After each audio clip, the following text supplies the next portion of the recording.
புதுக்கோட்டை அருகே 15ஆம் நூற்றாண்டை சேர்ந்த பெருமாள் சிலை ஒன்று கண்டுபிடிக்கப்பட்டுள்ளது.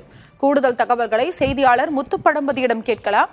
முத்துப்பழம்பதி, 15ஆம் நூற்றாண்டை சேர்ந்த பெருமாள் சிலை ஒன்று கண்டுபிடிக்கப்பட்டுள்ளது. கூடுதல் விவரம் என்ன? அருணா, தமிழகத்திலேயே அதிக தொல்லியல் எச்சங்கள் நிறைந்த மாவட்டமாக புதுக்கோட்டை மாவட்டம் திகழ்கிறது. இந்த புதுக்கோட்டை மாவட்டத்தின் பல்வேறு பகுதிகளிலும் தொல்லியல் எச்சங்கள் காணப்படுகிறது. இப்போ பொற்பனைக்கோட்டையில் கூட தொல்லியல் ஆய்வு நடைபெற்று வருகிறது.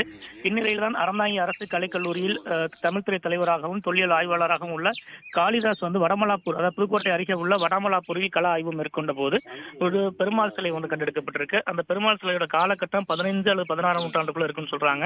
மேலும் பல்லவர்களோட சாயல் அந்த சிலையில் இருப்பதாகவும் கலை நுணுக்கத்தோடு அந்த சிலை அமைக்கப்பட்டிருப்பதாகவும் தெரிய வந்திருக்கு. இரு காதுகளிலும் அணிகலன்கள், அதே போல பட்டு பீதாம்பரம், முப்பரி நூல், சங்கு, சக்கரம் போன்றவை இந்த சிலையில காட்சி அளிப்பதாகவும் சொல்லியிருக்காங்க. மேலும் இந்த சிலையை மாவட்ட நிர்வாகம் கையகப்படுத்தி அருங்காட்சியகத்தில் ஒப்படைத்து பாதுகாக்க வேண்டும் எனவும் கோரிக்கை விடுத்திருக்காங்க. அருணா, இந்த சிலை குறித்து வேறு ஏதேனும் தகவல் கிடைக்கப்பெற்றுள்ளதா?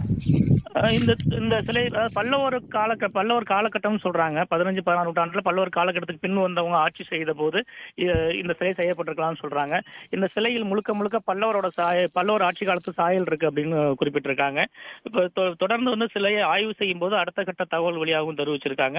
இப்ப அவங்களை பொறுத்த வரைக்கும் சாலை தூரத்துல கிடந்த இந்த சிலையை அதே கிராமத்தை சேர்ந்த ஒரு நபர், அதை கருப்பையா என்ற நபர் தான் இவங்களோட சொல்லியிருக்காங்க. அதன் அடிப்படையில காளிதாஸ் தலைமையிலான குழுவினர் அங்க ஆய்வு செஞ்சு அந்த சிலையோட அந்த காலகட்டத்தை தான் ஆய்வு பண்ணதுல 15-16 நூற்றாண்டு இருப்பதாக தெரிய வந்திருக்காக சொல்றாங்க. மேலும் முழுமையான ஆய்வு செய்யும் போது, அப்ப அந்த பகுதி கூட மேலும் ஆய்வு செய்யும் போது அந்த காலகட்டத்தில் இது போன்ற சிலைகள் என்ன இருக்கா என்பது குறித்து தெரிய வரும்னு சொல்லியிருக்காங்க. அருணா, உங்களுடைய தகவலுக்கு நன்றி முத்துப்பழம்பதி.